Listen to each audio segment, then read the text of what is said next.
The room is quiet, save for the soft clink of wine glasses and the low hum of polite conversation. I stand at the edge of the grand dining hall, my heels clicking faintly on the polished hardwood floor of our family estate. The chandeliers above cast a warm glow, illuminating the faces of my parents, my brother Ethan, and a dozen of their closest allies, business partners, old friends, the kind of people who measure worth in acres and stock portfolios. They're all here to celebrate Ethan's ascension, as my father called it, to the head of the family legacy. The estate, our sprawling century-old mansion with its vineyards and rolling hills, is officially his. I can still hear my mother's voice from months ago, crisp and final. Ethan's the one to carry this forward, Claire. You understand? I'm Claire Thompson, 34, a financial strategist who's spent the last decade building something no one in this room could. Imagine! They see me now, standing in my tailored black suit, a glass of untouched Merlot in my hand, and they think they know me. The quiet daughter, the one who didn't quite fit the family mold. They smile politely, their eyes skimming over me like I'm a footnote in their story. They don't know that in 10 minutes, this room will shift. They don't know that the lawyer standing near the fireplace, adjusting his cufflinks, is about to unlock a truth that will rewrite everything. I take a slow sip of the wine, letting the bitter edge linger on my tongue. My parents sit at the head of the table, my father's hand resting proudly on Ethan's shoulder. Ethan, 38, with his easy charm and his knack for saying exactly what people want to hear. He's laughing now, recounting some anecdote about a deal he closed last week. The room hangs on his every word. I don't begrudge him the spotlight. It's where he's always lived. But I've learned something over the years. The loudest victories are often the emptiest. Tonight, I'm not here to shout or to gloat. I'm not here to tear anyone down. I'm here because of a promise I made to myself years ago, in the shadow of this very house, when I was told I'd never be enough. I've carried that promise through every late night, every closed door, every time I was overlooked. And now, as I stand here, my heart steady and my mind clear, I know the truth.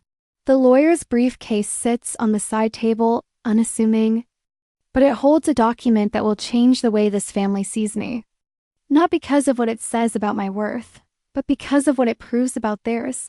I set my glass down and smooth my jacket. The lawyer catches my eye, a subtle nod. It's almost time. I don't need their approval anymore, but I won't. There's a quiet thrill in knowing they're about to see me for the first time. Not the girl they dismissed, but the woman who built an empire they couldn't dream of. And when the truth comes out, I won't say a word. I won't need to. The silence will speak for me. 15 years ago, I was 19, standing in this same dining hall where tonight's celebration hums. Back then, the room felt larger, colder, its high ceilings swallowing my voice. I was home from college for the summer, my first year at NYU studying economics. I'd aced my exams, landed a competitive internship at a small investment firm, and I was buzzing with ideas about the future. I remember clutching a notebook filled with plans for the estate ways to modernize the vineyard, diversify investments, maybe even open a boutique hotel on the grounds. I'd spent weeks researching, sketching out numbers, dreaming of contributing. To the family legacy, dinner that night was just the four of us. Mom, Dad, Ethan, and me. The table was set with the same crystal glasses they're using tonight, but the air was heavier. I waited for a lull in the conversation, my heart pounding, then slid my notebook toward Dad. I've been thinking about the estate. I said, my voice quieter than I meant it to be. There's so much potential. I knocked out some ideas, sustainable practices, new revenue streams. I think we could, Claire, sweetheart. Mom cut in, her smile tight, the kind she used for guests she didn't like. Let's not get carried away. The estate's a lot to handle. She glanced at Dad, who was cutting a steak, barely looking up. Ethan leaned back in his chair, smirking. Yeah, Claire, stick to your books. You're not exactly the mogul type. He laughed like it was a joke, but it landed like a blade. I felt my face burn. I wanted to argue, to point out that I'd already proven I could handle complex financial. Models that my internship boss had called my work exceptional. But Dad spoke before I could. "Ethan's got a handle on things," he said, his voice low, final. "He's been working with me on the estate since he was your age.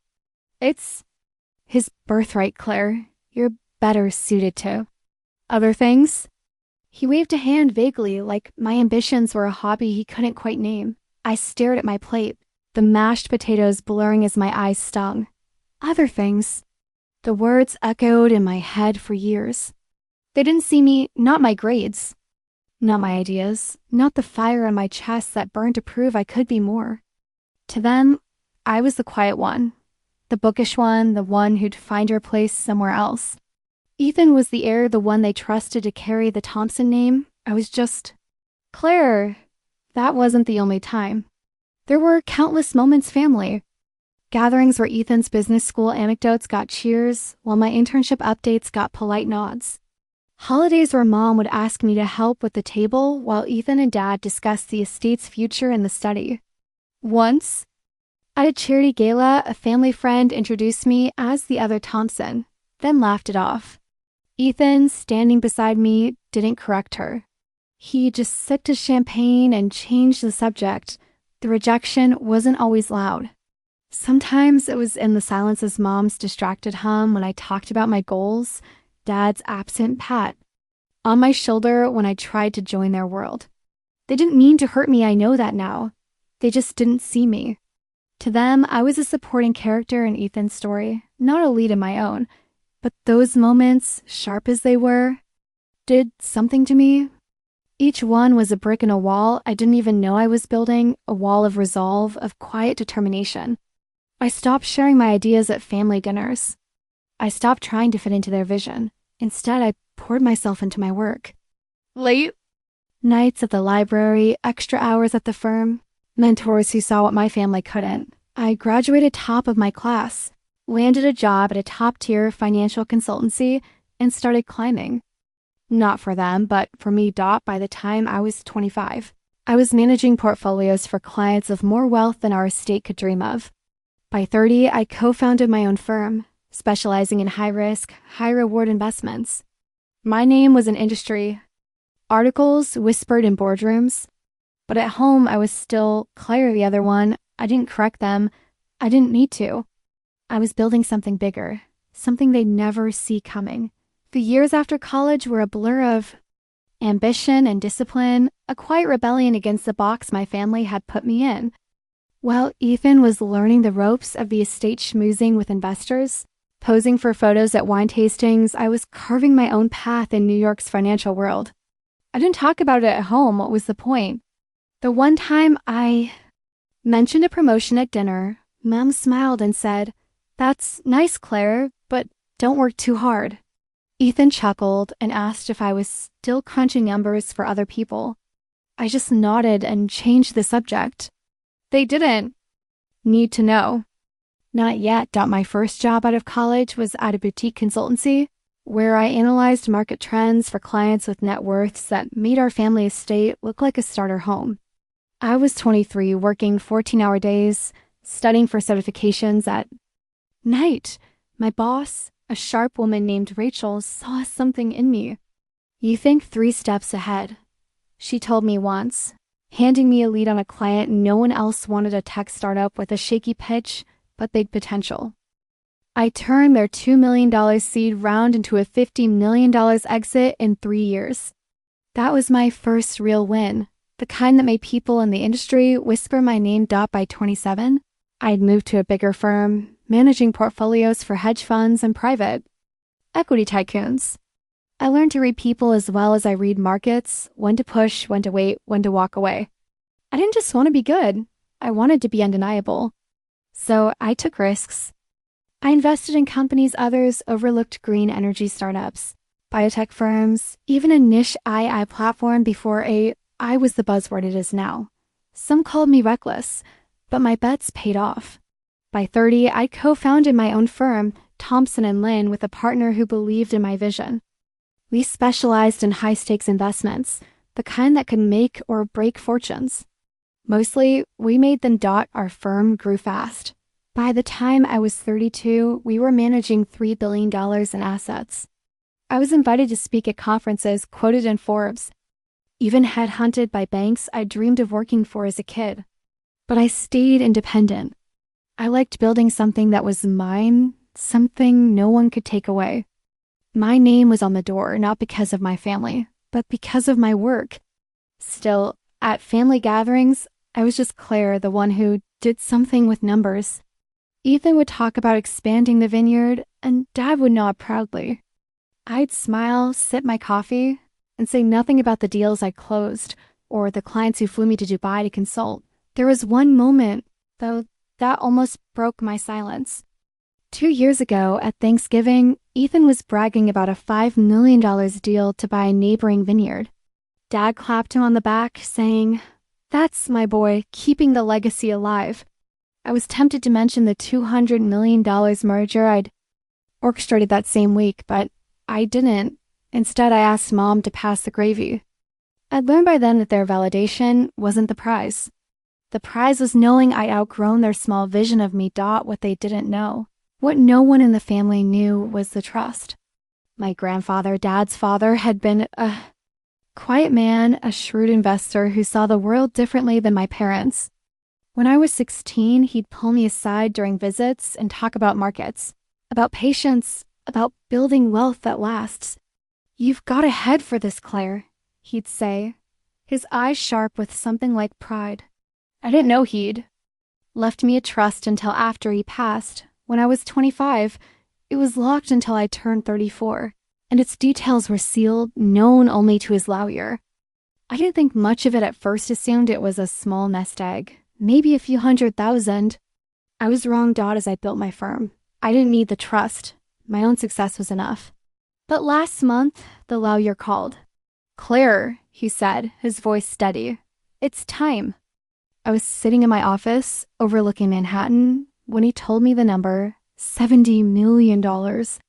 Liquid assets, stocks, real estate. My grandfather had believed in me long before I believed in myself.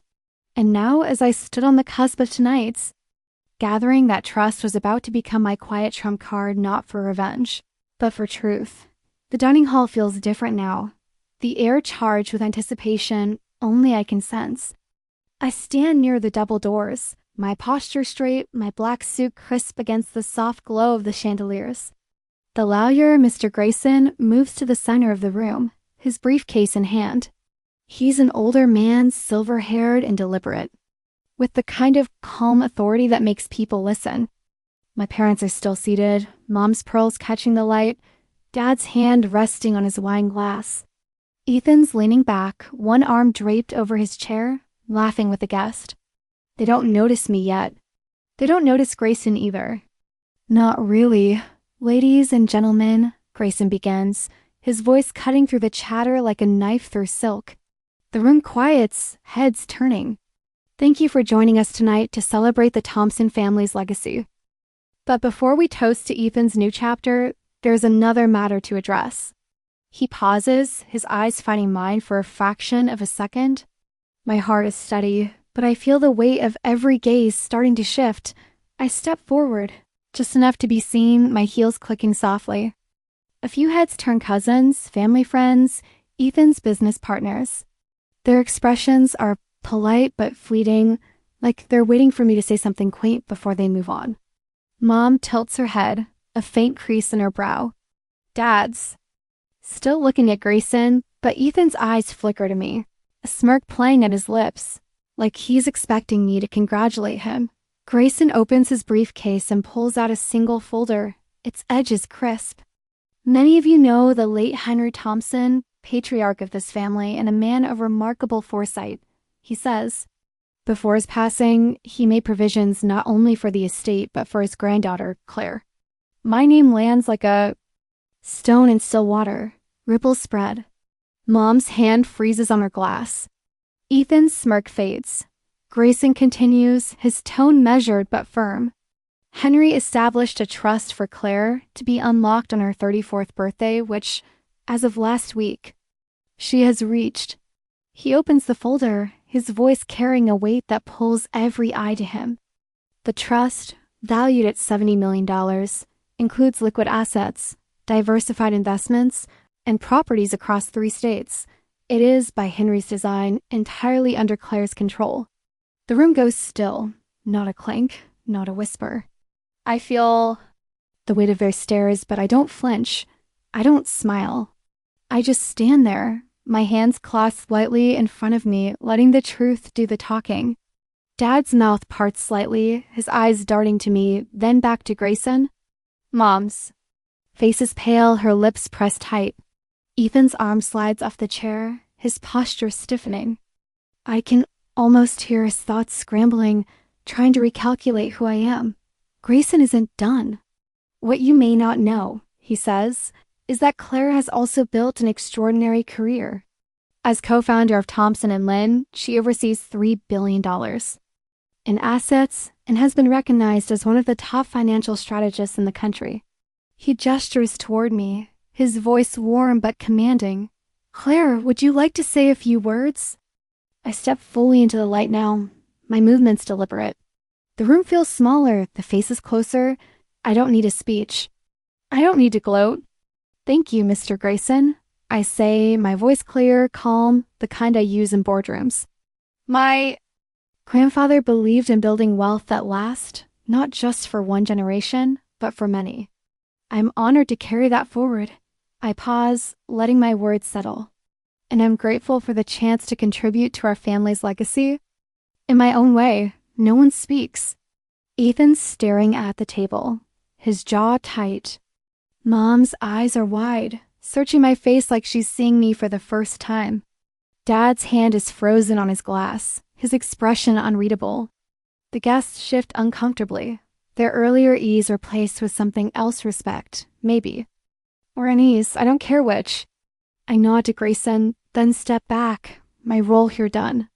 The silence is louder than any applause could be. The dinner resumes, but the air has changed. The clink of cutlery is tentative, the laughter forced. Guests murmur, their eyes darting between their plates and me. I sit at the far end of the table, calmly eating, my expression neutral. I don't need to look at my family to feel their unease. It's in the way Mom keeps smoothing her napkin, the way Dad's fork hovers over his plate. Ivan's the quietest I've ever seen him, his charm buried under a tight-lipped stare. At his wine glass dot after dessert, as people start to mingle, Mom approaches me near the fireplace. Her pearls gleam, but her hands are clasped too tightly. Claire, she says, her voice low, almost a whisper. Why didn't you tell us? There's no accusation in her tone, just a kind of bewilderment, like she's trying to solve a puzzle that doesn't fit together. I set my coffee cup down, meeting her eyes. I tried, Mom, I say, my voice steady but not cold. Years ago, I tried. The ideas, the internships, the wins, I shared them. But you didn't hear me. I pause, letting that sink in. I stopped needing you to. Her lips part, but no words come. She looks at me like she's seeing a stranger, her eyes searching for the girl she thought she knew. We didn't mean to overlook you, she says finally, her voice cracking. We thought Ethan was. I know what you thought. I cut in, not harshly but firmly. And I don't blame you. But I built my life without your expectations. I'm not here to prove you wrong. I'm here to live my truth. She nods, her eyes glistening, and steps back, clutching her hands together. I see the weight of her regret, but I don't soften. Not out of anger, but because I've learned that my worth doesn't depend on our understanding it. Ethan finds me next, outside on the terrace where I've stepped out for air. The night is cool, the vineyard stretching dark and endless beyond. The estate's lights. He's holding a whiskey, his tie loosened. So, $70 million, he says, his voice trying for casual but landing sharp. And a big shot firm. You've been busy, Claire. I turn to face him, my hands in my pockets. I have, I say simply. There's no challenge in my tone, no need to rub it in. The facts are enough. He takes a sip, his eyes narrowing. You could have said something. All this time you let us think. He trails off, shaking his head. Why didn't you? Look out at the vineyard, the rows of vines my grandfather once tended. Because I didn't need your approval, Ethan, I say, my voice calm but unyielding. I needed to know I could do it for myself. And I did. He's quiet for a long moment, his jaw working like he's chewing on words he can't quite say. I didn't know, he mutters finally. I didn't know you were this. He gestures vaguely like he's trying to encompass everything. I've become, I know, I say, and there's no venom in it, just truth. But I always was. He doesn't apologize, not with words. But the way he looks at me, the way his shoulders slump slightly, says enough. He nods once, then turns. Back to the house, leaving me alone with the night. Dad doesn't approach me. I see him across the room later, watching me as I talk with Grayson about the trust's logistics. His face is unreadable, but there's a heaviness in his eyes I've never seen before. I don't go to him. I've said what I needed to say. Not with words, but with my presence. I've shown them who I am not to hurt them, but to stand in my own light. And that, I realize, is enough. 6 months have passed since that night in the dining hall. The estate looks the same, its stone walls still proud. The vineyard still stretching under the California sun. But something's shifted. Not in the house, not in the family, but in the air between us. It's subtle, like the first green shoots after a long winter. Mom calls me now, not often, but enough. Last week, she sent a text. Saw your name in a magazine, Claire. So proud. It came with a photo of the article, my face smiling from a conference panel. I stared at the message for a long time, my thumb hovering over the reply button. I typed, "Thanks, Mom," and left it at that. It's not reconciliation, not yet, but it's a start. Dad's quieter, but at a family lunch last month, he asked about my firm, real questions, not just polite ones. How do you manage that kind of scale? He said, his eyes meeting mine across the table.